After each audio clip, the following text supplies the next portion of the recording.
2-3 দিন জল দিয়েছে তুলসী বাগানে।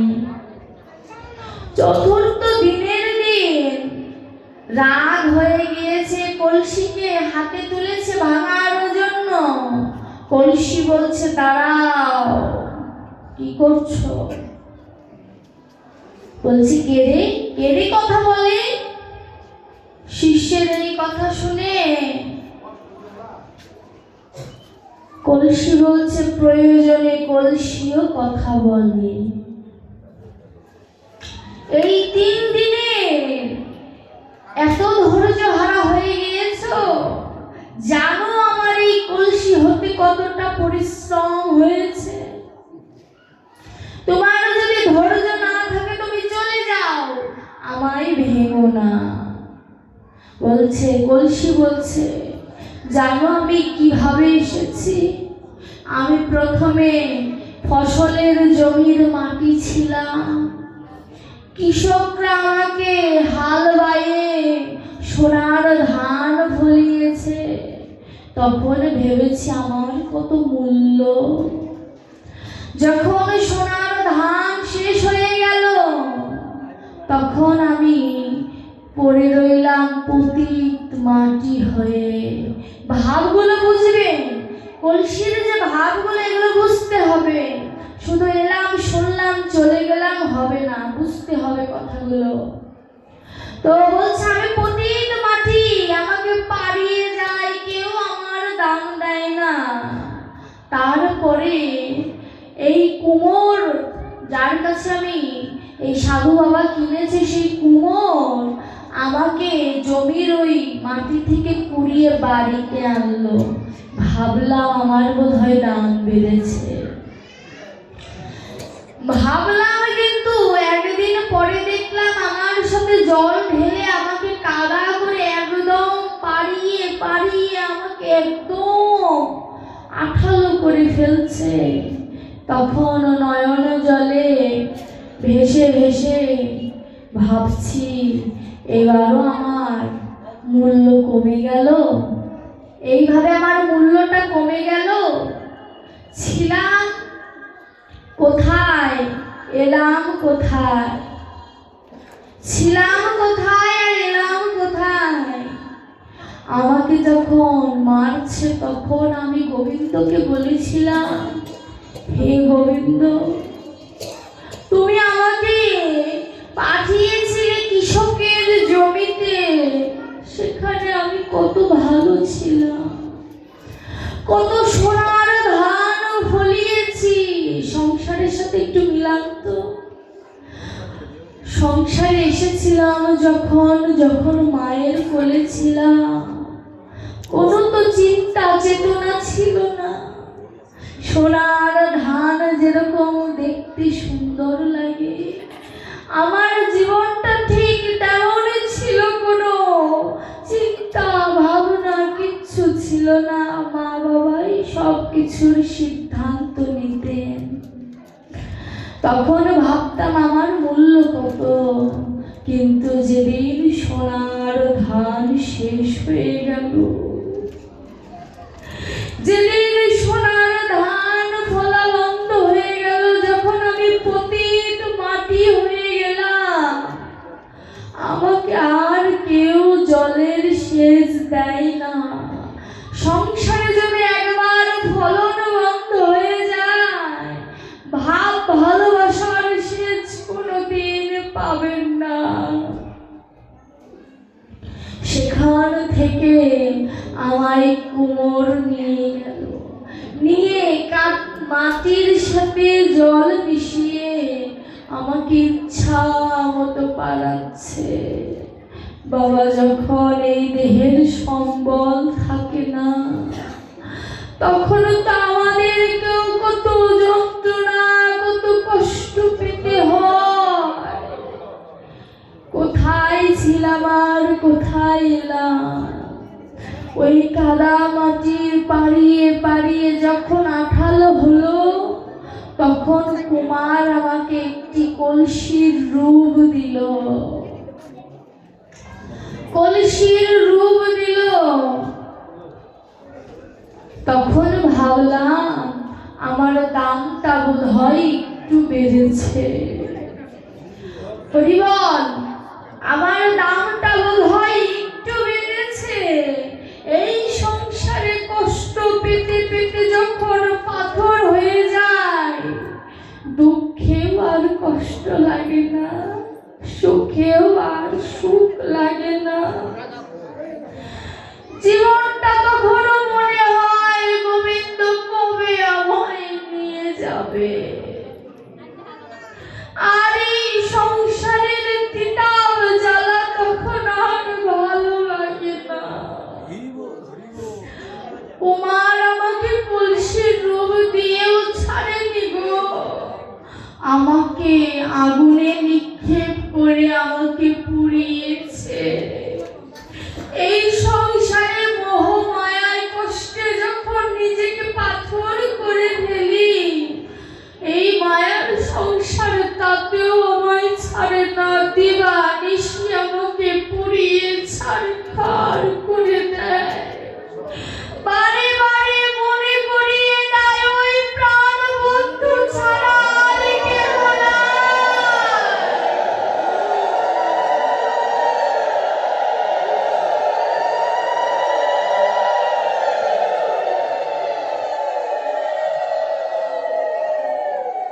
ওই প্রাণ বন্ধু ছাড়া আর কেউ নাই, আমাকে পুড়িয়েও ছাড়লো না। এবার আমাকে রোদে দিয়েছে শুকানোর জন্য। যখন শুকানো হলো তখন আমাকে বাজারে নিয়ে গেল। বাজারে নিয়ে গেল বাবা। যেদিন এই দেহে থেকে প্রাণ পাখিটা চলে যায়, ওই কলসিকে যেমন বাজারে নিয়ে গেছে, এই মানব দেহ কলসিটাকেও সেদিন শ্মশানে নিয়ে যাবে। বল হরি হরি বল বলে সেদিন শ্মশানে নিয়ে যাবে।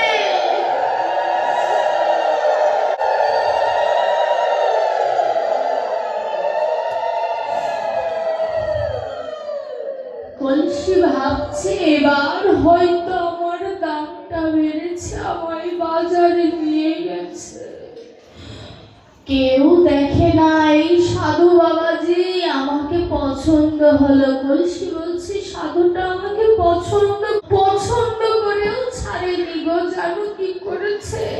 আমাকে 2-3টা থাপ্পড় মেরে দেখলো যে আমি ফাটা আছে কিনা।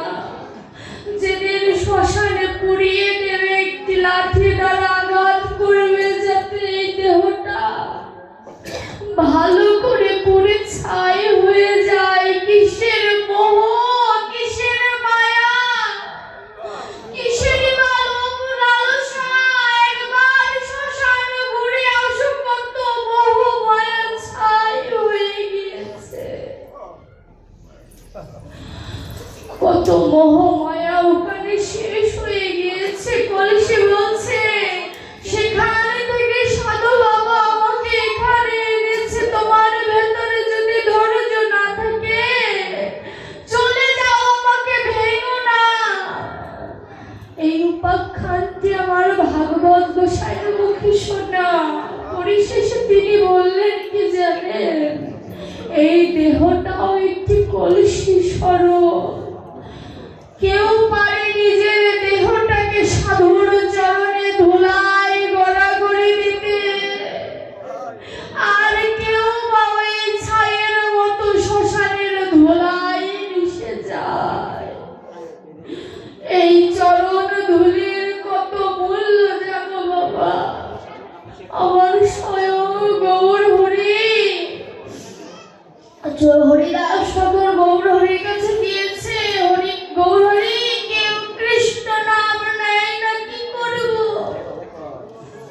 হরিদাস বলছে তুমি তার হাতে ধরে বলো না কৃষ্ণ নাম নিতে। হরিদাস বলছে যদি তবু কৃষ্ণ নাম না নেয় কি করবো? বলছে তুমি তার চরণ ধরে বলবে কৃষ্ণ নাম নিতে। গৌর হরিকে বলছে তবু যদি কৃষ্ণ নাম না নেয়, বলছে তাহলে আমি যাব, আমি যে ওর হাতে ধরে বলবো কৃষ্ণ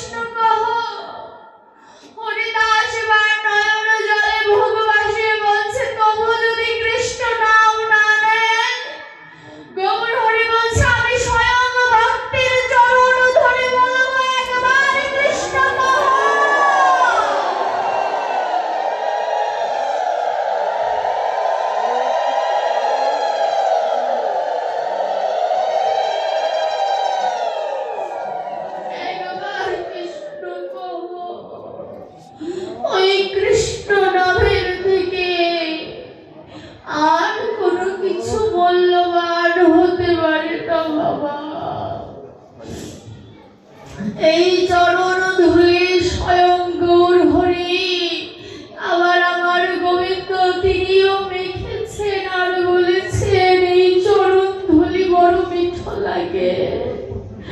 কপালে তিলক দিলে যত সুখ পাই না, অগ্রর চন্দন দিলে যত সুখ পাই না, ওই ভক্তির চরণ যদি ভগবানের গায়ে লাগে, ভগবান বলেছে তাতে আমার সুখ বেশি লাগে। কত ভালোবাসে আমার ভগবান তার ভক্তকে। আমার মতো নরধম একদিন বললাম না দয়া ভয় তুমি ছাড়া আমার কেউ নাই। অন্যের তো অনেক আছে, আমার শুধু তুমি দয়াময়। তুমি যদি আমায় গ্রহণ না করো কি করবে বলো? এই জগতের সবাই মোহ মায়ার জন্য ভালোবাসে, কিন্তু তুমি তো গোবিন্দ না, তুমি তো প্রাণবন্ধু। তোমার থেকে তো কেউ কাউকে বেশি ভালোবাসতে পারে না। তুমি কি অধম দাসীকে দেখো না? ওগো পতিত পাবন, তুমি বিশ্ব ব্রহ্মাণ্ড ঘুরে দেখো, আমার মতো পতিত তুমি একজন পাবে না। এই জগতের সবাই তো তোমার নাম করে, তোমায় পাওয়ার আশায়। আমি তো তোমায় ডাকতে পারি না প্রভু। রাধারানী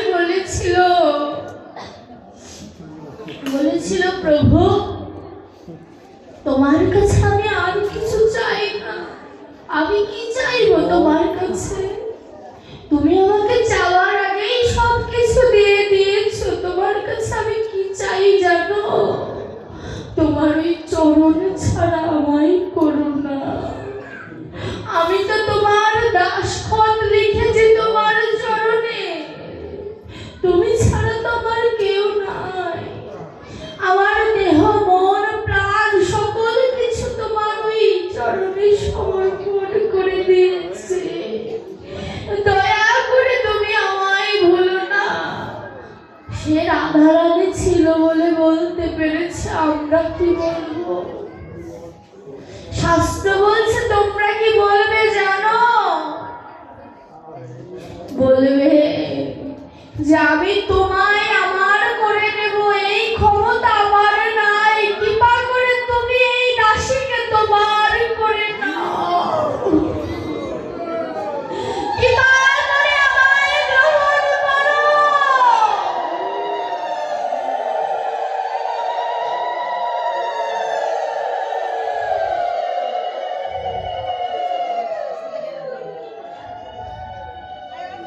কৃপা করে আমায় নাও প্রভু। তুমি যদি না নাও তবে কে নেবে বলো? এমন আত্মনিবেদন যদি না জিবে, আমার ধরম করম তোমারই রাঙা চরণ। আমার আর কিছু নাই, আমার বলতে কিছু নাই, সকলই তোমার দেওয়া। তোমার ধন তোমায় দিতে কি যাবে বলো আমার? জানো রাধারানী বলছে, ললিতা রে আমি পূজার সাথে কি দিয়েছি জানিস? আমি আমার পূজার সাথে তিল দিয়েছি, যাতে তিলে তিলে প্রাণ বন্ধুর আমার কথা মনে পড়ে। এই যে পূজায় তিল নেই কেন? এই রাধারানীর এই আত্মনিবেদনটা যাতে আমাদের ভেতরে আসে দয়াময়, তিলে তিলে যেন আমার কথা মনে পড়ে। রাধারানী বলছে প্রভু হে সখা, তোমায় তো ভালোবাসতে পারিনি, বাদিনীর ঘরে আমার বাস।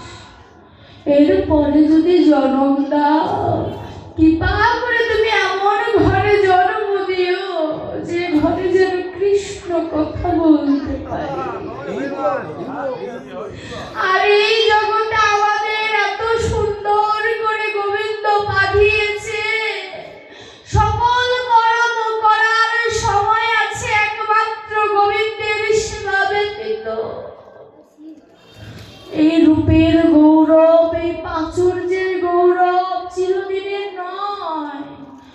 বলছে না ভাবো, চিরদিন কারুর সমান নাহি যায়। মোহ মায়ার চক্রে ঘুরছে সুখ দুঃখ, এক তিল বিরাম পায় না, চিরদিন কারুর সমান যায় না। আজ যে মেয়ে উলঙ্গিনী বুকের দুগ্ধ বই কিছু খায় না, কাল সে মেয়ের লম্বা ঘোমটা তার মুখ দেখতে কেউ পায় না, চিরদিন কারোর সমান যায় না। পালকি ছাড়া যায় না মেয়ে, রোদের কিরণ সয় না, কাল সে মেয়ের হলো বুড়ি, চড়াই ভেরি তার মুখ পানে কেউ চায় না, চিরদিন কারোর সমান যায় না। রাজ্য সুখে রাজা আমার মোহন ভোগ খায় না, কাল সে রাজা পথের ফকির খুদ কুড়াইয়াও পায় না, চিরদিন কারোর সমান যায় না। যে মেয়েটা ছোট ছিল, মায়ের দুগ্ধ ছাড়া কিছু খেত না, সেই একটি মেয়েকে দিয়ে উপমা দিলেন যে কারোর জীবনটা একই পর্যায়ে চলে না। সেই মেয়েটার লম্বা ঘোমটা তাকে কেউ দেখতে পায় না, আবার সেই মেয়ে পালকিতে করে যায়, রোদের কিরণটা সহ্য হয় না তার। তো সেই মেয়ে যখন বুড়ি হলো, ছাগল ভেড়ি চড়ায়, তখন কেউ তার মুখের দিকে তাকায় না। কেন? যৌবন নাই, রূপ নাই তার। যে রাজাটা অহংকারে মোহন ভোগ খায়নি, সেই রাজাটা যখন পথের ফকির হয়ে গেল, তখন সে খুদের চাউলও সে পায়নি। তাই অহংকার করা যাবে না। ভগবানও যদি বিবাদী হয়ে যায়, কোটি টাকার সম্পত্তি এক সেকেন্ডে শেষ হয়ে পথের কাঙাল হয়ে যেতে কোনো সময়ই লাগবে না। আবার ভগবান যদি পক্ষে থাকে, কাঙাল থেকে বড়লোক হতেও সময় লাগে না।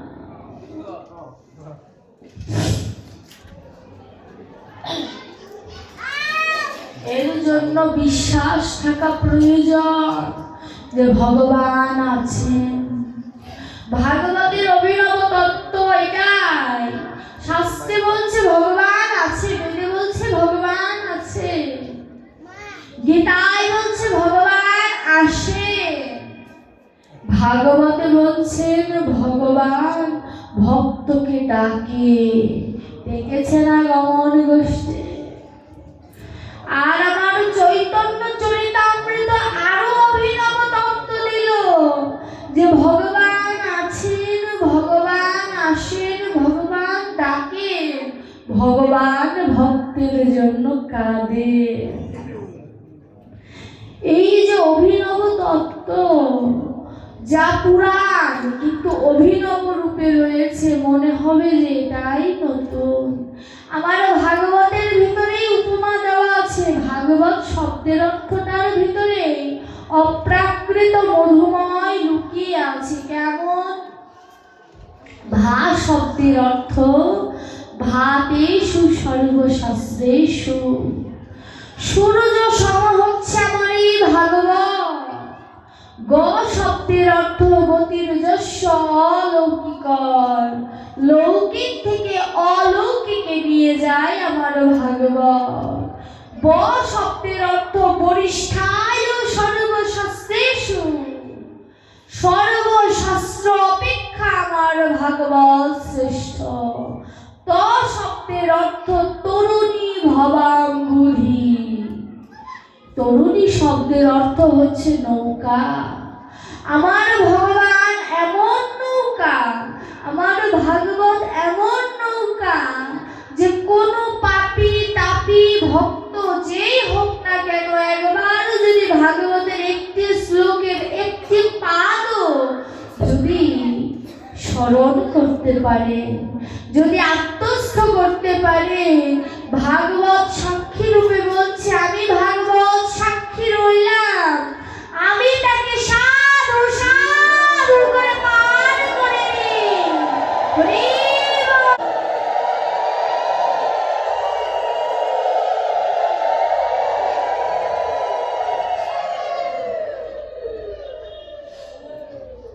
তাহলে ভগবান কথা যদি ভক্তের বিশ্বাস না হয়, এর জন্য ভগবান করলেন কি, তার ভাগবতকে দিয়ে বিশ্বাস করিয়ে দিলেন। ভাগবত বলছে ভগবান যদি নাও নেয়, আমি তাকে পার করে দেব। দেখুন, ভাগবত আমাদের পক্ষে, শুধু আমরাই পক্ষে হতে পারলাম না, কিন্তু ভাগবত কিন্তু আমাদের পক্ষ হয়েই কথা বলেছেন। ভগবান কতটা করুণাময় জানেন? অন্ধ ধৃতরাষ্ট্র যখন কুরুক্ষেত্রের যুদ্ধ সমাপন হয়ে গেল, তখন কি করলেন? ধৃতরাষ্ট্রের ভিতরে হঠাৎ করে ক্রোধের সৃষ্টি হলো। তিনি তো সঞ্জয়ের মুখে সব কথা শুনেছেন। সঞ্জয়কে বলুন তো, সঞ্জয়কে, আপনাদেরকে প্রশ্ন করছি, সঞ্জয়কে শুনি না, জোরে বলুন। আরো পরিচয় আছে। সঞ্জয় হচ্ছে ব্যাসদেবের শিষ্য। গীতার যে কথা, এখানে কিন্তু বক্তা দুজন, একজন হচ্ছে ভগবান শ্রীকৃষ্ণ, আরেকজন বক্তা হচ্ছে সঞ্জয়। শ্রোতাও দুজন, একজন হচ্ছে অর্জুন, আরেকজন হচ্ছে ধৃতরাষ্ট্র। বক্তার জগতে প্রথম বক্তা সঞ্জয়, শ্রোতার জগতে গীতার শ্রোতা প্রথম শ্রোতা হচ্ছে ধৃতরাষ্ট্র। ধৃতরাষ্ট্রকে দিয়ে কেন গীতার উদ্বোধন করলেন জানেন? এটাই মাহাত্ম্য। 18টি অধ্যায়ের মধ্যে প্রথম অধ্যায়ের নাম বিষাদ যোগ। আচ্ছা, প্রশ্ন আসতে পারে, বিষাদকে গোবিন্দের সাথে যোগ করা যায়? ক্লাসে যে ভালো হয় তাকেই তো রোল এক দেওয়া হয়, তাই না? বিষাদ যোগে কিন্তু ভগবানের একটি শ্লোকও নাই। অর্জুন তার কথা ব্যক্ত করেছে, তার ভেতরে সংকোচগুলো বলেছে। ভগবান অর্জুনকে সুযোগ দিয়েছে যে অর্জুনের সব কথা যেন সব বলে। তো ধৃতরাষ্ট্রকে বক্তা রাখার কারণ হচ্ছে, অন্ধ হয়ে গীতায় প্রবেশ করো, মুখ্য যোগে জ্ঞানের আলো নিয়ে গীতা গীতা বলে বের হয়ে আসো। জয় জয় গীতা প্রেমানন্দে গৌর হরি বল, হরি বল।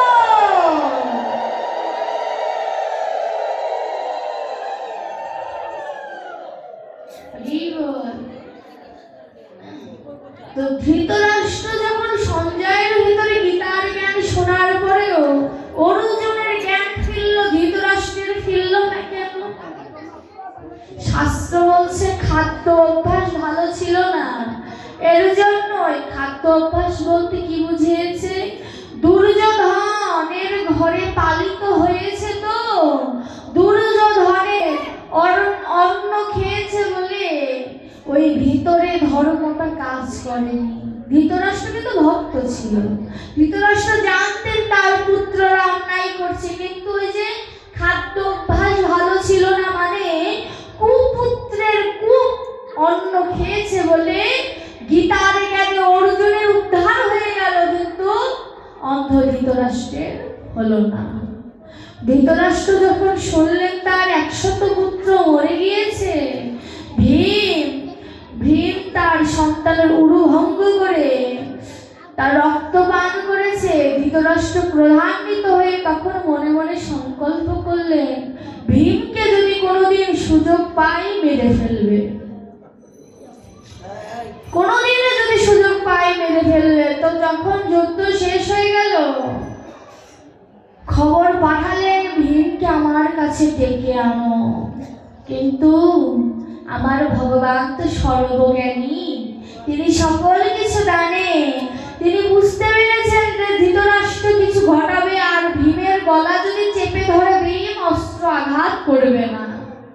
এটা ভগবান জানে।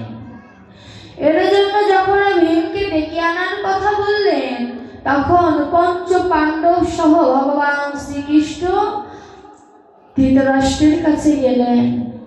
দুর্যোধন যেহেতু সম্পর্কে জেঠু হয়, ধৃতরাষ্ট্রকে প্রণাম করলেন।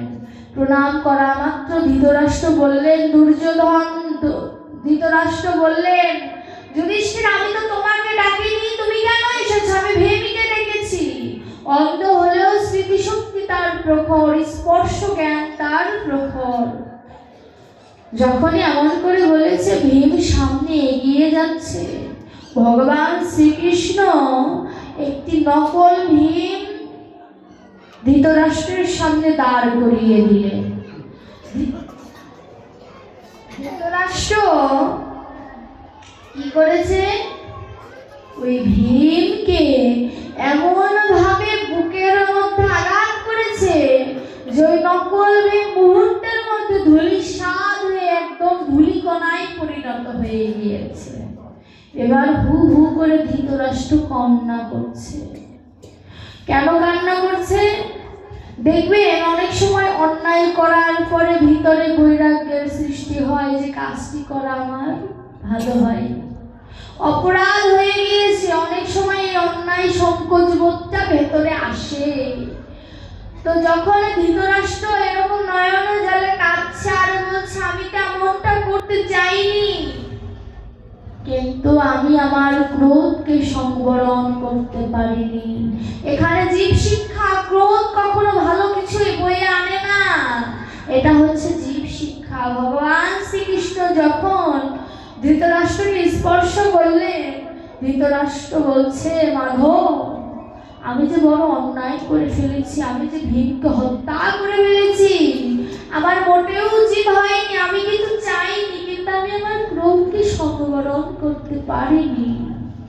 ভগবান শ্রীকৃষ্ণ মৃদু মৃদু হাসছে, হেসে বলছে, তুমি ভীমকে হত্যা করনি। আর ধৃতরাষ্ট্র বলছে, না, আমি এখনই ওকে হত্যা করেছি, ও ধূলির সাথে মিলিয়ে গিয়েছে। তখন আসল ভীম দাঁড়ালো। আসল ভীম দাঁড়ানোর পরে ভীম নত হয়ে বলছে, জেঠু, তুমি যদি চাও এক্ষুনি আমাকে মেরে ফেলতে পারো, আমার কোনো দুঃখ থাকবে না। আমি তোমার সন্তানকে হত্যা করিনি, আমি অধর্মের পথে যারা ছিল তাদেরকে হত্যা করেছি, আমি তোমার সন্তানকে হত্যা করিনি। ধৃতরাষ্ট্র সেই জীবনে ধৃতরাষ্ট্র কিন্তু ওই যুধিষ্ঠিরের কাছেই ছিল, তার কাছে অন্নপ্রসাদ পেয়েছে। এটা হচ্ছে জীব শিক্ষা। আমি আপনি হলে করতাম, সে করেছে। তো গোবিন্দের কাছে ধৃতরাষ্ট্র দেখুন প্রতিদিন অন্ন সেবা দিত যুধিষ্ঠির।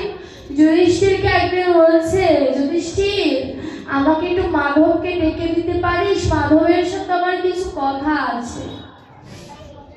এখানেই মূল শিক্ষাটা, যে কি চাই ধৃতরাষ্ট্র। যখন গোবিন্দ সামনে এলো, গোবিন্দ বলছে, আমাকে ডেকেছো? বলছে, হ্যাঁ, আমি তোমাকে ডেকেছি। আমি তো গীতার অমীয় কথা শুনেছি, তুমি কে আমার এটা চিনতে বা বুঝতে বাকি নেই। তোমার কাছে আমি একটি জিনিস চাইব, তুমি আমায় দেবে? ভগবান মনে মনে বলছে, এই জগতের সবাই তো আমার কাছে চায়, আমি ভেবেছিলাম অন্তত তুমি আমার কাছে চাইবে না। মনে মনে বলছে যে তুমি অন্তত আমার কাছে চাইবে না, আমি এটাই ভেবেছিলাম। ধৃতরাষ্ট্রকে বলছে, কি চাও বলো? সবাইকে দেই, তোমাকেও দেব, বলো কি চাও? বলছে, বেশি কিছু চাই না, আমাকে চক্ষু আলো দান করতে পারো?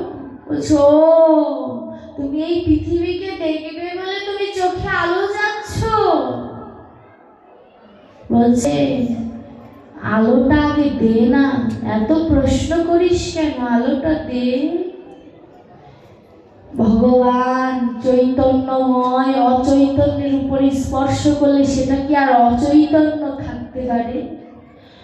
চোখটা চৈতন্যময় হয়ে গেল। ভগবানের এই অপ্রাকৃত নাবিত মুরলীধারী বেশটা সে দর্শন করল। ওই গোবিন্দের বদন দর্শন করার পরে যুধিষ্ঠির অর্জুন ধৃতরাষ্ট্র বলছে, আমার আরেকটি জিনিস চাই, তুই কি দিবি? বলছে, আবার কি চাও? বলছে, এবার আমার চোখটা অন্ধ করে দিবি বাবা। বলছে, এই মাত্র না তুই নয়নে আলো চাইলে, এখনই আবার তুমি অন্ধ হতে যাচ্ছ কেন জেঠু? বলছে, যে নয়নে আমার গোবিন্দ দেখেছি, আমি আর এই বিশ্ব ব্রহ্মাণ্ড দেখতে চাই না। এই বিশ্ব ব্রহ্মাণ্ড দেখলে আমাকে আবার মায়া গ্রাস করে নেবে, আমি তাই তো এই বিশ্ব ব্রহ্মাণ্ড দর্শন করতে চাই না। যদি আবার এই মায়া দর্শন করে তোর রূপ ভুলে যাই, তাই আর কিছু দর্শন করতে চাই না। আমি তো জন্মান্ধ, এই প্রথম আমি কাউকে দেখেছি, এই রূপ আমি আর কোনোদিন ভুলবো না। তাই তো আমি চিন্তা করেছি আমাকে অন্ধ করে দেওয়ার বাসনা তোর কাছে ব্যক্ত করব। তৎক্ষণাৎ ভক্তের মনোবাসনা পূর্ণ করার জন্য আবার অন্ধ করে দিলেন। গান্ধারীকে নিয়ে ব্রহ্মচর্য করতে গেলেন। ধৃতরাষ্ট্র যখন ব্রহ্মচর্য পালন করতে যায়, ধৃতরাষ্ট্রের হাতটা ধরে ভগবান বলেছিল, জেঠু কোনদিন যদি বিপদে পড়ো, তোমার এই ছেলেকে তুমি স্মরণ করো, আমি সেখানে উপস্থিত হব। পাশে ভাবুক দাঁড়িয়ে বলছে, সাধু সাধু। তুমি কিনা ধৃতরাষ্ট্রকেও বললে যে বিপদে পড়লে আমায় স্মরণ করো। শুধু স্মরণ করো বলেনি, বলেছে বিপদে পড়লে এই অধম সন্তানকে তুমি স্মরণ করো, যে কিনা তার জেঠুর কাছে পিতা মাতার কাছে অযোগ্য সন্তান রূপে নিজেকে দাবি করে। এই পরম বিশ্ব ব্রহ্মাণ্ডে কি তার মতো ভগবান আর হতে পারে?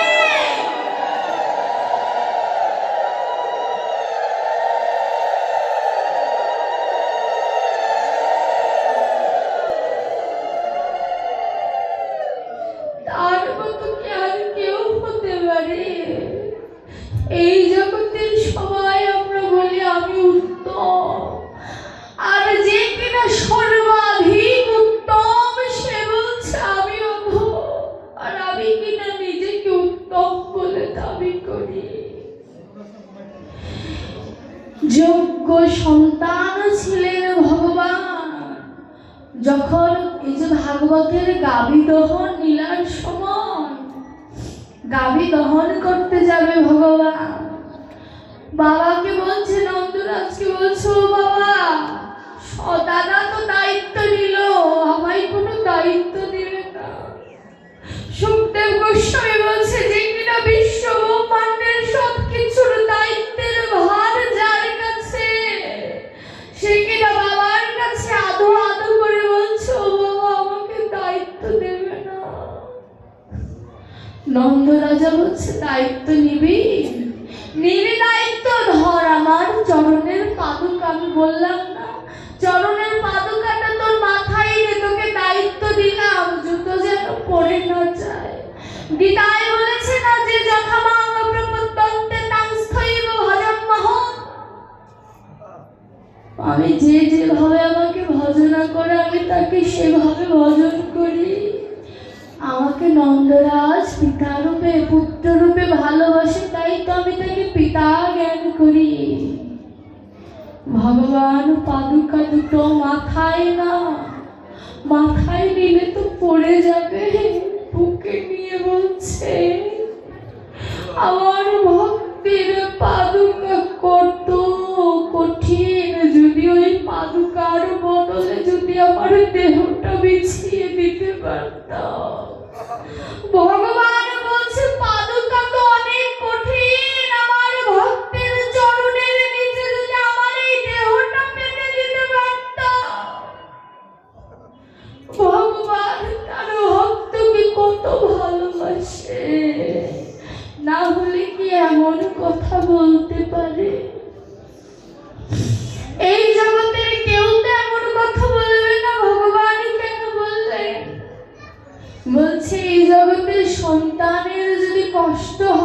সব থেকে দুঃখ পায় মা, তারপরে তার পিতা। আর যার কাছ থেকে আমরা এসেছি তার থেকে কি কারোর বেশি কষ্ট হতে পারে? এই ভবের হাটে আমরা হারিয়ে গিয়েছি। ডক্টর মহানব্রতজির একটি সুন্দর উপাখ্যান আছে, বাবার সাথে হাটে এসেছি, হাটে নানা রকম দোকান দেখে দোকানের দিকে চোখ গিয়েছে আর বাবাকে হারিয়ে ফেলেছে। কথাটা এমন যে বিশ্ব ব্রহ্মাণ্ডের যিনি মালিক সেই পরম পিতার হাত ধরে এই বিশ্ব হাটে এসেছিলাম। যখন ওই নানা রকমের ওই পসরা সাজানো দোকানগুলো দেখলাম, পিতা আমার, পুত্র আমার, মাতা আমার, সবাইকে দেখে দেখে কখন যে পরম পিতার হাত ছাড়া হয়ে গিয়েছি, কখন যে তাকে ভুলে গিয়েছি বলতেই পারবো না। সকাল গড়িয়ে দুপুর হলো, দুপুর গড়িয়ে সন্ধ্যা হলো, পিতা জগৎ পিতা পাগলের ন্যায় ভবের হাট খুঁজছে। কে আমায় বাবা বলে ডাকে, সেই বাবা নাম জগৎ পিতা কান পেতে শোনার চেষ্টা করছে। আমরা বলি না বাঁশি বাজে কান পেতে শোনো, আর আমার গৌর হরি বলছে তোমার কান পাতার প্রয়োজন নাই, ভগবান কান পেতে রয়েছে, কখন আমার ভক্ত আমাকে ডাকবে।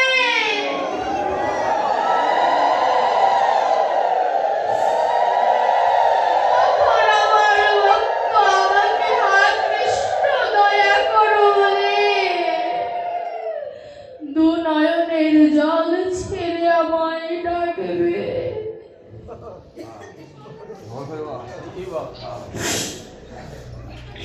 ভগবান কান পেতেছে কিন্তু সন্তানের ডাক পায় না। দুপুর গড়িয়ে যখন সন্ধ্যা হলো, অস্তের দিকে তাকিয়ে দেখি সূর্য ডুবু ডুবু। বাবা, ইহ জগতের সূর্য যদি একবার ডুবে যায় আবার সকালে উদয় হবে, কিন্তু আমার এই দেহ সূর্যটা যদি একবার ডুবে যায় আর কোনোদিন উঠবে না। আজ কত ভালোবাসা, কত ভক্তের সমাগম, ইচ্ছার পাঠ শুনতে যাব, এখান থেকে নিচে নামতে পারবো কিনা তার কোনো নিশ্চয়তা নাই। মাগো, একবার কৃষ্ণ বলে কাঁদো, ওই কৃষ্ণ ছাড়া তো আর কিছু নাই, সবই অনিত্য, একমাত্র কৃষ্ণই নিত্য বস্তু। সন্ধ্যার সময় বাবার কথা মনে পড়লো। দেখবেন যৌবনে যদি কৃষ্ণের কথা নাও মনে পড়ে, বৃদ্ধ সময়ে বাবার কথা অর্থাৎ পরম পিতার কথা মনে পড়ে। এক সাধু বলছে, তুমি এমন করে যদি তোমার পিতাকে ডাকো সে তো পাবে না তোমাকে, তুমি এমন একটা জায়গায় দাঁড়াও যে রাস্তা দিয়ে সবাইকে তার বাড়ি ফিরতে হবে। ওই সাধুটা কে? সাধুটা হচ্ছে গুরুদেব। বলছে চৌরাস্তার মাঝখানে দাঁড়াও। ওই চৌরাস্তাটা কোথায়? এই যে আজ যে বৃন্দাবন সেজেছে, এটাই হচ্ছে সেই চৌরাস্তা যেখানে গেলে গোবিন্দকে পাওয়া যাবে।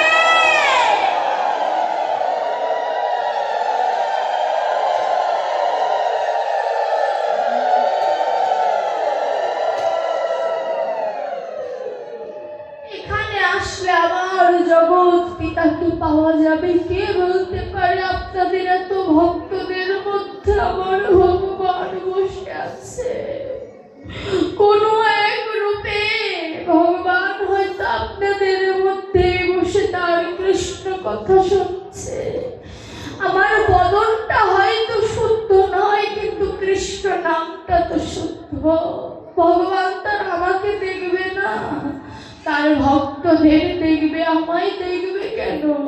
আমার মতো অধমকে তো সে দেখবে না, কারণ কোনোদিন তো তার নাম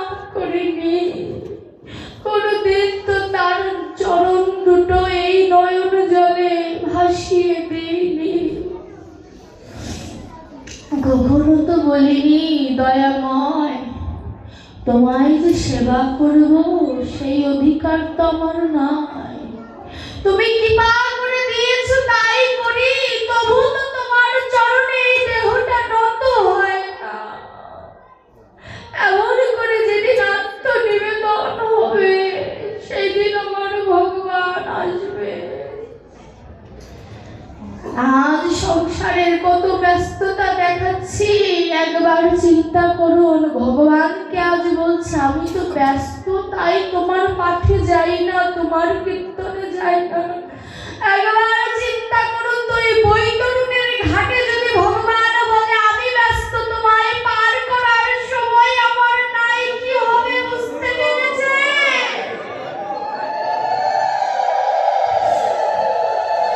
তখন কি হবে যদি ভগবান না আসে আমাকে নিতে, আপনাদের নিতে? তাই ভগবানকে কোনোদিন অজুহাত দেখাতে হয় না। ভগবানকে আমাদের অজুহাত দেওয়ার কোনো সুযোগ নাই। ইচ্ছা থাকলেই উপায় হয়, বলে না? ইচ্ছাটা জাগরণ ঘটাতে হবে যে আমি গোবিন্দের কাছে নিবেদন করব, আত্মনিবেদন করব, তাহলেই ভগবানকে পাওয়া সম্ভব। তাছাড়া ভগবানকে পাওয়া যাবে না। তাই ভালোবাসতে হবে ভগবানকে। যদি একবার ভগবানের সাথে ভাব বন্ধন হয়ে যায়, ওই যে বলে না, সম্বন্ধ না করে যে মরে সে আবার 84 জন্মের ফেরে পড়ে। আবার সম্বন্ধ করতে হবে তার সাথে। তুমি তাকে পুত্র রূপে ভালোবাসো, নয়তো স্বামী রূপে ভালোবাসো, নয়তো সখা রূপে ভালোবাসো, কিন্তু তাকে ভালোবাসতে হবে, তাকে আগলে রাখতে হবে, তাকে যত্ন করতে হবে। তার মুখ মিশ্রিত বাণী সর্বদা পালন করতে হবে, কিন্তু আমরা তো পালন করি না। এই যে জীবনটা না, আজ করব না কাল করব এটা বলে বলে নিজের জীবনের কালটা অতিবাহিত করে ফেলছি। বলরাম দাস আমার এই দেহটাকে 4টি ভাগে ভাগ করেছে। কি বলেছে? সপ্তম মাসেতে যবে জননী জঠরে, কেঁদে কেঁদে বলেছিলাম মুক্তি দাও মোরে, ভবে গিয়ে জনম নিয়ে ভজিব যুগল চরণে। হে মাধব, 10 মাস 10 দিন অতিক্রম হলে আমি মাতৃবধে পাতকী হব। আমায় জনম দাও, কথা দিচ্ছি তোমার ভজন করব। ভগবান আমাদের জন্ম দিলেন। প্রথম সময়কালে বিকার, প্রথম সময়কালে স্তনপান কুতূহলে অজ্ঞানে আছিল মতিহীন, তাই তো বালক সঙ্গে খেলাইলাম নানা রঙ্গে, এ মতো গোয়াইল কিছুদিন। সাধু ভাষা তো। প্রথম সময়কালটা মায়ের দুগ্ধ পান করে কেটে গেল, ওই ছোট ছোট বালকদের সাথে খেলা করতে করতে কেটে গেল। কৃষ্ণ ভজন আমার আর হলো না। দ্বিতীয় সময়কালে বিকার ইন্দ্রিয় জালে পাপ পুণ্যের কিছু নাই ভয়। আমি বিকার ইন্দ্রিয় জাল অর্থাৎ ইন্দ্রিয়ের তাড়নায় পড়ে গিয়েছি, পাপ পুণ্যের কিছু ভয় নাই। এসব কখন কি করি তার কোনো নিশ্চয়তা নাই, কাউকে মান্য করি না। পাপ পুণ্যের কিছু নাই ভয়, ইহা দেখে হাসে যমরাজ। যমরাজ লিখছে আর হাসতে যে করে কি? তৃতীয় সময়কালে বন্ধন এসে হাতে গলে পুত্র কলত্র গৃহবাস, আশাবাদে দিনে দিনে ত্যাগ নাহি হয় মনে। অর্থাৎ তৃতীয় সময়কালে বিয়ে হলো, সন্তান হলো, ঘর হলো, বাড়ি হলো, চাকরি হলো, আশাবাদে দিনে দিনে আরো চাই, ত্যাগ নাহি হয় মনে। আশাটা কেমন পর্যায়ে গিয়েছে জানেন?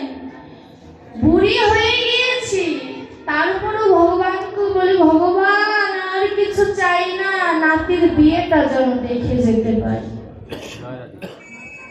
ভগবানকে চাই না, চাই হচ্ছে নাতির বিয়েটা যেন দেখে যেতে পারি। আশাবাড়ি দিনে দিনে ত্যাগ নাহি হয় মনে, পরিপদে না পুরিল আশ। মানে পরিপূর্ণ আশ আর পূর্ণ হয় না। চতুর্থ সময় এলো যদি, হরিল চোখের জ্যোতি, শ্রবণে না শুনি অতিশয়, বলরাম দাসে কয় এবার রাখো মহাশয়। চোখের জ্যোতি চলে গিয়েছে, আমার আগেই চোখের জ্যোতি চলে গিয়েছে, চশমা বলি কানে শুনি না। বলরাম দাস বলছে এবার রাখো মহাশয়। ডক্টর মহানব্রত যে আরেকটু জোরে দিল, ওই যে বার্ধক্য অতীব ভীষণ, লোল চরম শুভ্রকেশ কোটরে নয়ন, আগে তারে ভজনাই এখন কি করবে ভাই। লোল চর্ম মানে চামড়া ঢিল হয়ে গিয়েছে, শুভ্রকেশ চুল পেকে গিয়েছে, কোটরে নয়ন চোখ গর্তে চলে গিয়েছে, আগে তারে ভজনাই এখন কি করবে ভাই। ভক্তি দান দেহ রাঙা পায়, মানে ভক্তির সাথে তোমার দেহটা রাঙা পায়ে দিয়ে দাও। যা যাবার গেছেই চলে, খেদ করিস না আর তা বলে, দুবাহু তুলে জয় ধ্বনি নাম কৃষ্ণ নামে।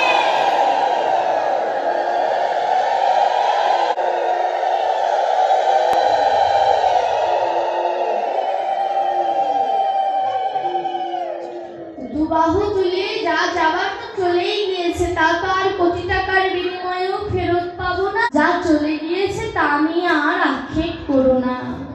এবার যেটুকু বাকি আছে সামনে, সেটুকু গোবিন্দের চরণে নিয়োজিত করে দাও। এই নিয়োজিত করতে করতে আত্মনিবেদন হয়ে যাবে। আর একবার যদি আত্মনিবেদন হয়ে যায়, আমার গোবিন্দ ধরা দেবে। আজ এই যে অনেক ভক্তের সমাগম ঘটেছে, আমি সকলের চরণে প্রণাম জানাই।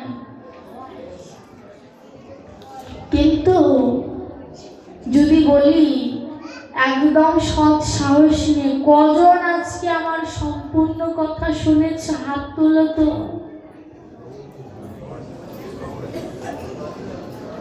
অনেক হাত উঠেছে, অনেকে দেখা দেখিও হাত তুলেছে।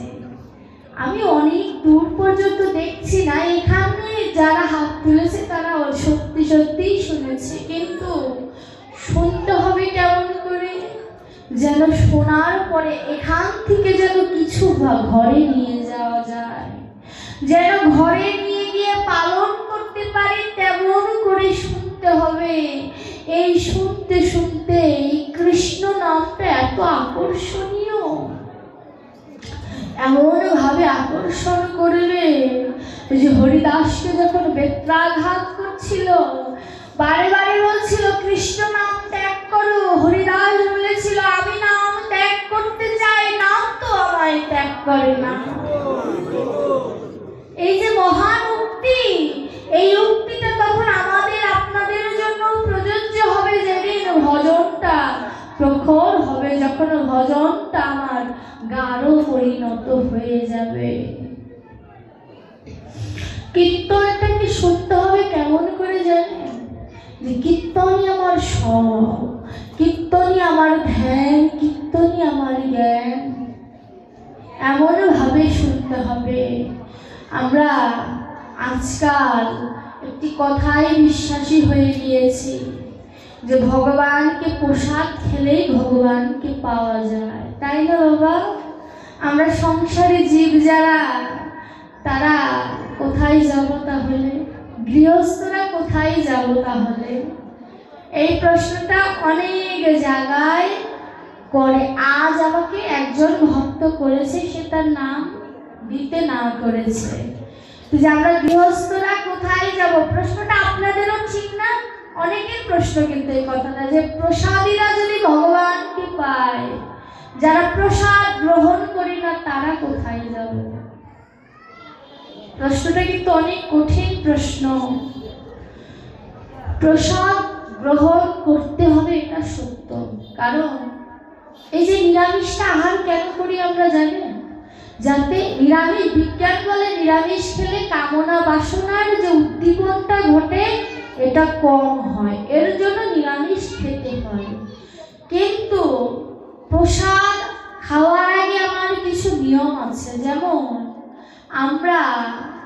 আমি মেডিকেল ফার্স্ট ইয়ারে পড়ি, লাভ দিয়ে কি মেডিকেল ফার্স্ট ইয়ারে এসেছি?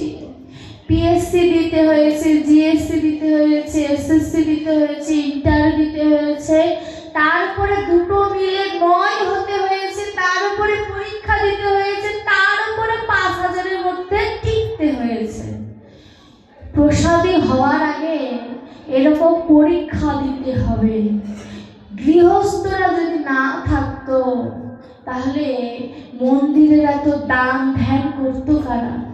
কারণ প্রসাদীরা তো কর্ম করে না, বাহির জগতের কাজ তো তারা করে না, তারা ভগবানকে নিয়ে থাকে। গৃহস্থ আছে বলে বাংলাদেশে এত বড় বড় মন্দির আছে, এটা সত্য কথা। এটা আমার গুরুদেব কান্তিবন্ধু ব্রহ্মচারী বলেছিলেন যে গৃহস্থ আছে দেখে আমার মতো কান্তি বেঁচে আছে। তারা তো মহাপুরুষ, তাদের ভিতরে জোর আছে। তিনি বলেছেন বলে আমি কথাটা বলতে পারি, কারণ আমাকে কেউ কিছু বলতে পারবে না, আমি তো প্রমাণ আছে। সে বলেছে তাই আমি বলেছি, কি তাই না? কথাটা কেন বললাম জানেন? আমি প্রত্যেকটা জায়গায় এই কথাটা বলি কারণ ইদানিং এই প্রশ্নটা খুব বেশি আসে। আমার উপরতলায় গিয়ে আমাকে ভক্ত বলে এসেছেন। তো প্রথমে কি এই যে আমি বললাম পিএসসি এসএসসি এগুলোর মতো, প্রথমে আমার সত্যই পরম ধীমহি, সত্যই পরম ব্রহ্ম, সত্য। আমার মুখটাকে, আমার কথাবার্তাকে সর্বপ্রথম শুদ্ধ রাখতে হবে। প্রসাদী হওয়ার আগের নিয়মগুলো শুনুন। প্রথমে আমার মুখ শুদ্ধি করতে হবে। মুখ শুদ্ধি করার পরে আমার নয়ন শুদ্ধ করতে হবে। নয়ন শুদ্ধ করার পরে আমার নাক শুদ্ধ করতে হবে।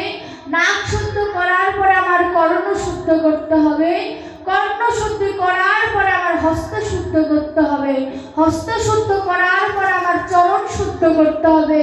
চরণ শুদ্ধ করার পরে আমার আচরণ শুদ্ধ করতে হবে। আচরণ শুদ্ধ হয়ে গেলে আমার ভক্ত সঙ্গ করতে হবে। ভক্ত সঙ্গ যদি কিঞ্চিত হয় ভাগবত পড়তে হবে, গীতা পড়তে হবে, শাস্ত্র পড়তে হবে। তারপরে আমার গোবিন্দের চরণের ভজন করতে হবে। ভজন করতে করতে যেদিন গোবিন্দ আপনাকে আজ্ঞা দেবে যে তুমি নিরামিষ গ্রহণ করতে পারো, সেদিন নিরামিষ গ্রহণ করবে। আর নিরামিষ গ্রহণ করতে করতে যেদিন মনে হবে আমি প্রসাদ পাওয়ার যোগ্য হয়েছি, সেদিন প্রসাদ গ্রহণ করতে হবে। প্রসাদ পাওয়ার জন্য যোগ্যতার প্রয়োজন। শুধু শুধু হুট করে প্রসাদ পেয়ে দিলাম, এটা হলো না। প্রসাদের জন্য নিজের দেহটাকে যোগ্য করতে হয়। এটা আমি কারোর মনে আঘাত দেওয়ার জন্য বলিনি, আমি শাস্ত্রের কথা বলেছি। এর জন্য প্রসাদ ভুজি হওয়ার আগে যারা প্রসাদ গ্রহণ করে তাদের চরণে আমার শতকোটি প্রণাম। কিন্তু যারা প্রসাদ নেয় না তাদের তুচ্ছ তাচ্ছিল্য করবেন না। শক্তির উপাসক অনেকে আছে যারা মাছ মাংস খেয়ে মা কালীর দর্শন পেয়েছেন। আমরা যদিও বলি মা যদি শিব বৈষ্ণব হয়, মা কালী বৈষ্ণবী, কিন্তু ভগবান আমার সেবাটা দেখে না, ভগবান আমার ভক্তি দেখে। সেবাটা দেখে না, দেখে সে আমার ভক্তি। যে একজন আমাকে প্রশ্ন করেছিল যে মাছ মাংস খেলে যদি মাছ মাংসের আঘাত লাগে, কচি কচি লাউয়ের ডগা কাটলে লাউয়ের আঘাত লাগে না? ইসকনের এক বাবাজি এটার উত্তর দিয়েছে, দেখলাম নেটে, যে তাদের প্রাণ কম। আরে ভগবান কি লাউয়ের ভিতরে কম, আমার ভিতরে বেশি এমন করে আছে? উত্তরটা কিন্তু তার এখানে প্রযোজ্য হয়নি। তাই তিনি অনেক বড় মাপের বৈষ্ণব। আমার আপনাদের কাছে প্রশ্ন, তার উত্তরটা কি সঠিক হয়েছে? সে বলেছে লাউয়ের ডগার মধ্যে কম আছে, আমাদের মধ্যে বেশি আছে। ভগবান কি কারোর মধ্যে কম বেশি করে থাকে? তাহলে প্রশ্নটার উত্তর কি ঠিক হলো? এর জন্য হিসাব করে উত্তর দিতে হবে।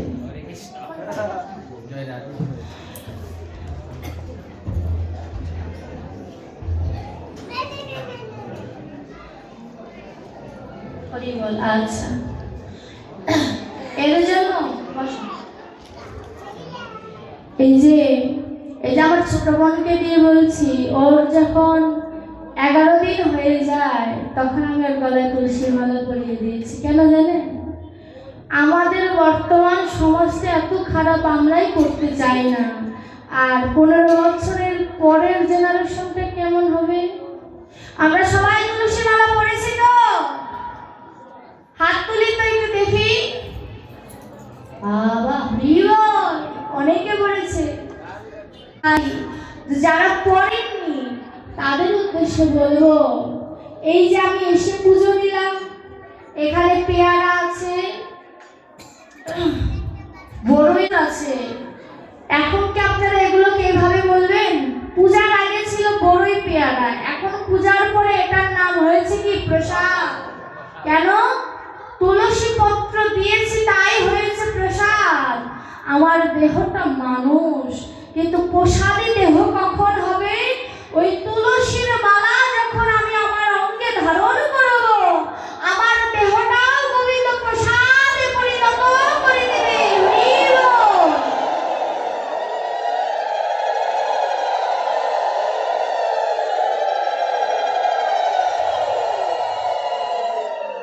এর জন্য তুলসীর মালা পড়তে হবে। আবার এখানেও বিধান দিয়েছে, আমিষ খেলে তুলসীর মালা পড়া যাবে। পুরা ওয়ার্ল্ডে যদি ধরুন 1 কোটি হিন্দুর মধ্যে সর্বোচ্চ 1 লাখ মানুষ নিরামিষ খায়, আর 99 লাখ কি তাহলে নরকে যাবে? বিধান তো এরকমই আসে। এটা বলতে নেই।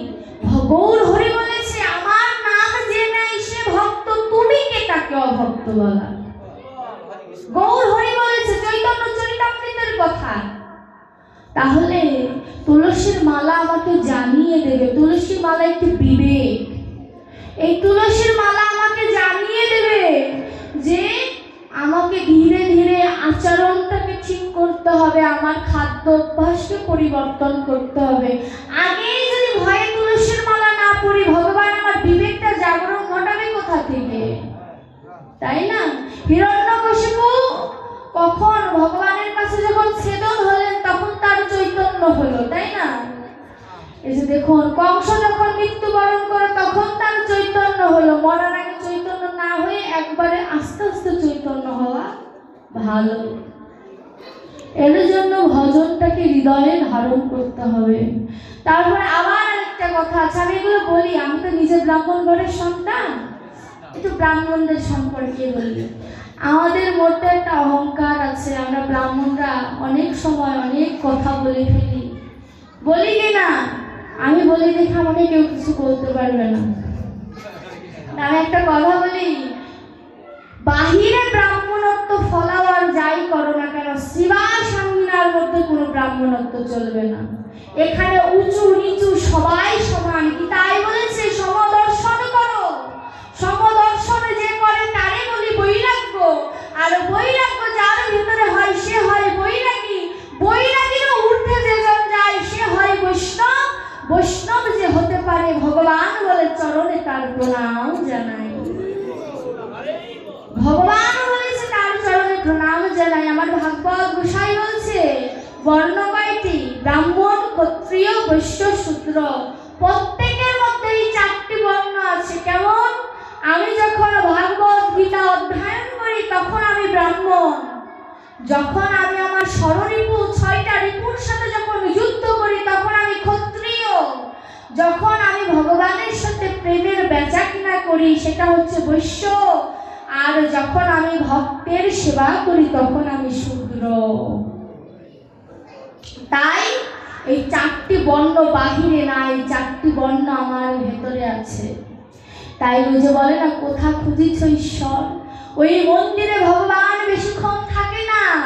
যোগী যেখানে যোগ সাধনা করে সেখানেও ভগবান বেশিক্ষণ থাকে না। রাধারানীর পাশেও গোবিন্দ সব সময় থাকে না। কিন্তু ভগবান নারদকে বলছে, ওরে নারদ, যেখানে হয় আমার হরিনাম সংকীর্তন সেখানে আমি সদা বিরাজমান। কত মাহাত্ম্য এই শিবা শঙ্করে।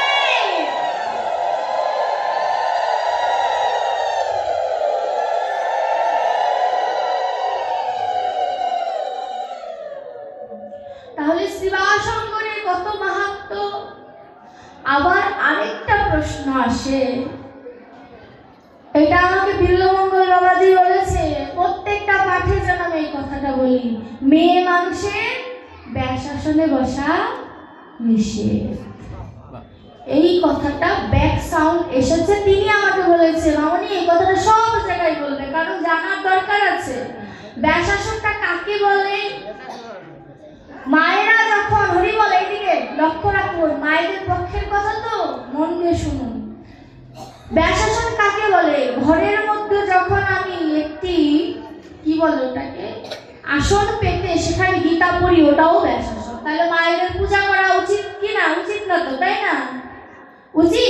উচিত না। যদি ওটাই ব্যাসাসনে বসা নিষেধ, আমি যেখানে বসেছি এটা ব্যাসাসন। যে গ্রন্থই পাঠ করুক না কেন, প্রত্যেকটা গ্রন্থই তো ব্যাসদেবের লেখা, তাহলে সেটাই ব্যাসাসন হয়ে যায়। তাহলে মেয়েদের ব্যাসাসনে বসা যাবে না কেন? ভগবান আমার দেহের মধ্যে আত্মা রূপে বিরাজমান, আমার দেহটা নারী পুরুষ হতে পারে, আত্মা কি নারী পুরুষ হয়? আমি বলছি, এখানেও বলছি, প্রত্যেকটা জায়গায় বলি, কোন মানুষ যদি দেখাতে পারে মেয়েদের ব্যাসাসনে বসা নিষেধ, আমি ধর্মান্তর হয়ে যাব। কারণ যে ধর্ম কিনা মেয়েদের সম্মান করে না, সে ধর্মে আমাদের মেয়েদের থাকা দরকার আছে। এই কথা বলে মেয়েদেরকে পিছিয়ে দিবেন না, কারণ ধর্মান্তর মেয়েরাই হয় এই সব গোড়ামির কারণে। এর জন্য এই জাতি ভেদ, প্রথা, ধর্ম এগুলোকে নিয়ে এত হেনস্থা করার প্রয়োজন নাই। ব্যাসাসনে বসার নিয়ম নাই 3টি দিন মেয়েদের, সেটা আমরা মেয়েরা সবাই জানি। আর যারা বলে ব্যাসাসনে বসার নিয়ম আছে, তাদের জন্য ব্যাসাসনে প্রকৃত বসার নিয়ম কাদের জানেন? যারা প্রসাদী, যারা এক জায়গায় একদিনের বেশি থাকে না, যারা এক কাপড়ের পোশাক পরে, মানে ওই পোশাকের মধ্যে কোনো সেলাই থাকবে না, তারাই একমাত্র এই আসনে প্রকৃত বসার যোগ্য। তাদের জন্য আমরা যখন পূজা করি, তাদের জন্য একটা আসন আমরা রেখে দিই, মনে মনে তাদের ওই আসনে রেখে পূজা দিয়ে তারপরে আমি ভাগবত পাঠ শুরু করি। তাহলে এগুলো বলা যাবে না। আর এই যে ধর্মের বিষয় নিয়ে এই যে আমাদের বাইরের থেকে প্রশ্ন আসে, হিন্দুরা কেন মূর্তি পূজা করে? তাদেরকে উত্তর দিয়ে দিবা স্বামী বিবেকানন্দের মতো, মূর্তি পূজা করে না হিন্দু, কাঠ মাটি দিয়ে গড়া মৃন্ময়ের মাঝে চিন্ময় হেরি হয়ে যায় আত্মহারা। হরি বল। এর জন্য না হিন্দুরা মাটির পূজা করে না, হিন্দুরা ওই কাঠ মাটির পুতলির মধ্যে অপ্রাকৃত মূর্তি দর্শন করে, তাই তারা বিগ্রহের পূজা করে। ওই বিগ্রহকে এত সহজে ভেঙে দিলে হবে না, বিগ্রহ আমার অন্তরেও আছে। আমার ধর্মটা খেলনা জিনিস নয়। এই যে আজ এত মানুষ এসেছি, আমার বয়সী কয়জন দাদা ভাই বা দিদি ভাই এসেছে, হাত তুলো তো। আমার বয়সী ধরো 15 থেকে 30-এর মধ্যেই ধরো, এখানে মোটামুটি 2000 মানুষ হবে না? 2000 মানুষ, 1000ই ধরলাম, সবাই এসেছে 35-এর উপরে।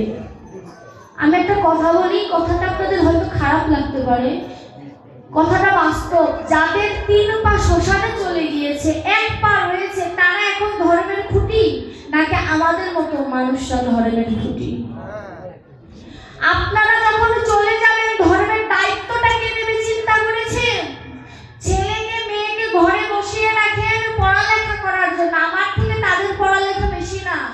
বাংলাদেশের মধ্যে বর্তমানে ডাক্তারি আর ইঞ্জিনিয়ারিং এর থেকে বেশি পড়ালেখা কোনো সাবজেক্টে নাই। আমি যদি পাঠ করতে পারি, আজকে 11 দিন রানিং চলতেছে, তাহলে তাদেরকে আমার থেকে উপরে বেশি। আমি যদি পারি, তাহলে তারা পারবে না কেন? আমি এই পাঠের জগতে এসেছি একটা কারণে, গোবিন্দ দিলে আমি পড়ালেখা নিয়ে বেশ আছি, কিন্তু এসেছি আমার মা এনেছে এই একটা কারণে, যাতে আমাকে দিকে পাঠ না করুক, অন্তত যেন ভজনের দিকে আসে। আর যারা এখানে এসেছেন, আমি আশাবাদী কালকেও আপনারা আসবেন, কিন্তু সাথে নিজের সন্তানগুলোকেও আনবেন। যে সন্তান আজকে গীতার ভার বহন করতে পারে না, সে বৃদ্ধ বয়স আপনার ভার বহন করবে না, এটাই সত্য। কারণ ধর্মের পথে যে থাকে, ধর্ম তাকে শিক্ষা দেয় পিতা মাতার সাথে কেমন আচরণ করতে হয়। ডাক্তার ব্যারিস্টারের বাবা মাই ওই বৃদ্ধাশ্রমে থাকে, মধ্যম শ্রেণীর বাবা মারা কোনোদিন বৃদ্ধাশ্রমে থাকে না। তাই পিতা মাতাকে উচিত সন্তানকে আগে মানুষ তৈরি করুন। কুকুরের বাচ্চাকে কিন্তু কেউ বলে না যে আশীর্বাদ করো যাতে কুকুর হয়, মানুষের বাচ্চাকে কিন্তু বলে যে আশীর্বাদ করো যাতে মানুষের মতো মানুষ হয়। আরে মানুষ হয়েই তো জন্ম নিয়েছে, তারপরেও কেন বলে? কারণ মানুষ দেহ ধরলেই মানুষ হয় না। তাই ভক্তের আশীর্বাদের প্রয়োজন আছে। তাই আমরা সবাই কৃষ্ণ নাম করব। কমিটির বাবারা আপনারা প্রণামী তুলে নেন, সমস্যা নেই। আমি একটু ভক্তদের সাথে কথা বলি। ভাগবত পাঠের পাশাপাশি বাস্তবের কিছু কথা এই কারণেই বলি, আমি শেষের দিকে ভাগবত পাঠ শোনার মতো শ্রোতাও প্রয়োজন। আমরা চাই যারা ছোট বয়সের আছে তারাও অগ্রসর হোক, আগ্রহী হোক। আমার এই যে বোন, ও তো কিছু জানে না, তারপরও আমি কেন ওকে, যাতে শিখতে শিখতে যেন ধীরে ধীরে আমার জায়গাটাই ও আসে, এটাই। এর জন্য আপনারাও চেষ্টা করুন নিজের সন্তানদের ধর্মের কথা আনা, যাতে ধর্মটাকে ধর্ম কি যে ধারণ করে রাখা, ধর্মটা দেখানোর জিনিস নয়। কমিটির বাবারা আপনারা প্রণামী তুলে নেন, হরিবল। এই যে ভক্ত সঙ্গ করতে করতে যেদিন হৃদয়ের ভিতরে এই প্রেম বাসনাটা উদয় হবে যে গোবিন্দ আমার, আমি তারা ছাড়া আমার কেউ নাই, এই চিন্তা যখন হৃদয় মাঝে আসবে, তখন এই জাগতিক জগতের কামনা বাসনা কাজ করবে না। তাই ভালোবাসতে হলে গোবিন্দকে ভালোবাসো। যদি সঙ্গ করতে হয় গোবিন্দের সাথে সঙ্গ করুন। 2-3 জন আসুন, একজনে এত ভক্ত পারবেন না। এর জন্য ভক্ত সঙ্গটা করতে হয় হৃদয় দিয়ে।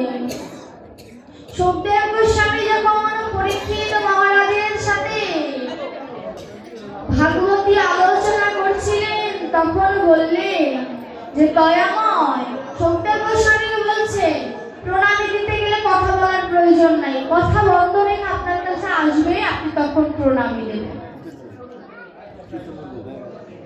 সুখদেব গোস্বামীকে পরীক্ষিত মহারাজ বলছে, প্রভু গুরুদেব, ওই জগৎপতিকে যদি আমি পেয়ে যাই, আমি তার কাছে কি চাইবো তার কাছে? সুখদেব গোস্বামী বলছে, তুমি তার কাছে চেও না, সে তোমাকে প্রশ্ন করবে তোমার কিছু চাওয়ার আছে কিনা। তুমি তার কাছে চাইবে একটি ধন, যে আমি তোমার কাছে মোহ মায়ার বশে তো অনেক কিছু চেয়েছি, প্রধান চাওয়া তোমার কাছে কোনোদিন চাই নাই, তোমার কাছে চাই একটি মাত্র ধন, সেই ধন হচ্ছে তোমার ওই রাতুল চরণ। ওই রাতুল চরণের আমায় দাস করো, আর কিছু তোমার কাছে চাই না প্রভু। এমন করে যেন আত্মনিবেদনটা আমার হয়, সেই আত্মনিবেদনটাই আমার প্রাণ গোবিন্দ গ্রহণ করে, আর কিছু তিনি চায় না। তাই ভালোবাসতে হলে এমনই করে ভালোবাসতে হবে যাতে গোবিন্দ ওই বৈকুণ্ঠে থাকতে না পারে, গোবিন্দ যেন আমাদের মতো অধমের দুয়ারে ছুটে আসে। এমন করে ভগবানের কাছে চাইতে হবে যাতে গোবিন্দ বলে যে ভক্ত যদি আমাকে মধুকরের মতো মধু আহরণ করতে আসে, যেমন ফুলের মধু না করে না, আমার ফুলের মধু দিও না, তদ্রূপ ভক্ত যদি একবার ভগবানের কাছে আসে, ভগবান আপনি মধু স্বরূপ তার কৃপা ঢেলে দেয়। ভগবান বলে না যে আমার মধু তুমি গ্রহণ করো না। ফুলের ভেতর থেকে যখন ভ্রমর মধু সঞ্চয় করে,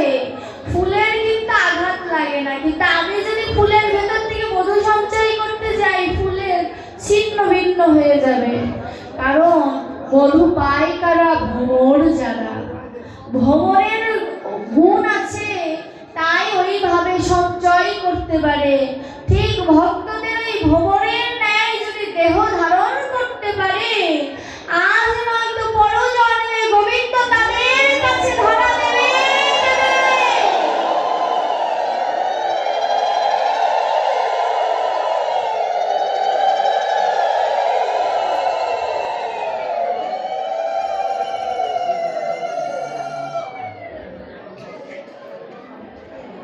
এর জন্য সবাইকে ওই ভ্রমরের ন্যায় হতে হবে, যাতে ভ্রমরের ন্যায় যেন ফুলে থেকে মধু সঞ্চয় করতে পারি। আচ্ছা, গতকালকের ভীম একাদশীকে আমরা সবাই করেছিলাম? আমি তো ভুলেই গিয়েছিলাম প্রশ্নটা করতে। করেছিলাম কি সবাই? করেছিলাম? হরি বল। আচ্ছা, ভীম একাদশী তো প্রধান একাদশীর মধ্যে একটা। সব একাদশী কারা করে একটু হাত তুলি তো। 12 মাসের সব একাদশী বলিহারি, অনেক সুন্দর। এদিকে দেখছি ভক্তের আনাগোনাটা প্রচুর, খুব ভালো লেগেছে আপনাদের সঙ্গ করে। একাদশী সবাই করবেন। আগামীকালকে নিত্যানন্দ রায়ের আবির্ভাব তিথি, আমরা কি সবাই জানি? আগামীকালকে নিত্যানন্দ রায়ের আবির্ভাব তিথি। আপনারা সবাই নিত্যানন্দ রায়ের অভিষেক করবেন। নিত্যানন্দ রায়ের কাছে কি চাইবেন জানো? প্রেমদাতা নিত্যানন্দ যে আসলে নিরানন্দ দূরীভূত হয়ে যায়, সেই নিত্যানন্দের কাছে প্রেম চাইবেন, যাতে তিনি আমাদের প্রেম দান করে। তাই নিত্যানন্দ আগামীকালকে আমরা চেষ্টা করব নিত্যানন্দ রায়ের আবির্ভাব তিথি সম্পর্কে আলোচনা করার। আপনারা সবাই নিত্যানন্দ রায়ের নাম স্মরণ করে আসবেন। গৌরকে পেতে হলে ধরো নিতাইয়ের চরণ। এর জন্য নিতাইয়ের চরণ বলেছেন আপ্রদ পরমানন্দ নিত্যানন্দ রায়। যে মার খেয়ে প্রেম বিলায় সেই তো আমার নিতাই। এমন নিতাই বিনে রাধা কৃষ্ণ পেতে নাই। তাই সবাই আমরা নিত্যানন্দ রায়ের এই আবির্ভাব তিথি সম্পর্কে তাকে একটু পূজা অর্চনা করব, তার অভিষেক করব, এই প্রার্থনায় আপনাদের কাছে। আমার তো ভাগ্য হবে না, আমি তার বাড়িতে নেই। আমার হয়ে আপনারা একটু নিত্যানন্দ প্রভুর কাছে আমার প্রণাম নিবেদন করবেন। জয় জয় নিত্যানন্দ প্রেমানন্দে হরি বল, হরি বল।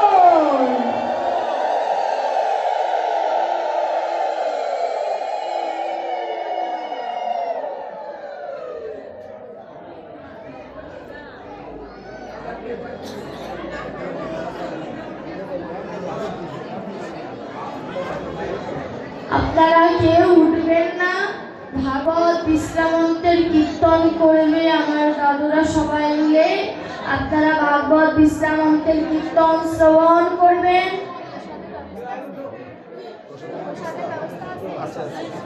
প্রসাদের ব্যবস্থা আছে, আপনারা প্রসাদ সেবা নেবেন। আবার আগামীকালকে যথা সময়ে এই অধমের মুখে ভালো না লাগলেও চলে আসবেন। আর যারা দক্ষিণা দিয়েছেন তারা তো দিয়েছেন, আর যারা দেননি তারাও দেবেন। কারণ ভাগবত শ্রবণ করে যদি দক্ষিণা না দেওয়া হয় তাহলে ভাগবত সম্পূর্ণ হয় না। তো যে কমিটির বাবারা গিয়েছে যেন আপনাদের দেওয়া প্রণামী গোবিন্দের সেবায় লাগে, আপনারা দেবেন। আবার আগামীকালকে বেশি বেশি করে নিয়ে আসবেন, ওটা আমি নেব, ঠিক আছে? এর জন্য যাতে তো ব্রাহ্মণ পেটের খিদাতে একটু বেশি না, ভয় নাই। আমার বাড়িতেও গোবিন্দের নাম করি, আমার বাড়িতেও গোবিন্দ দুবার এসেছে, অষ্টপ্রহর হয়েছে, মন্দির আছে, আমি ওই সেবাই লাগাই। আর আপনারা যা আমাকে কমিটির লোকেরা দেয়, আমি তো ডাক্তারি করি, ব্যয়বহুল খরচ ওখানে ব্যয় হয়। আপনারা সবাই আশীর্বাদ করবেন যেন আমি আপনাদের চরণে থাকতে পারি। এই যে আমার ছোট বোন দুষ্টুর শিরোমণি, ও যেন ভবিষ্যতে আমার এই জায়গাটায় বসতে পারে, এই আশীর্বাদ করবেন, আশীর্বাদ করবেন। হরি বল। আমি ভাগবত বিশ্রাম দিচ্ছি। আমরা সবাই যাদের জিহ্বা আছে সবাই একটু উলুধ্বনি দেব। জয় জয় ভাগবত। হরি বল, হরি বল, হরি বল।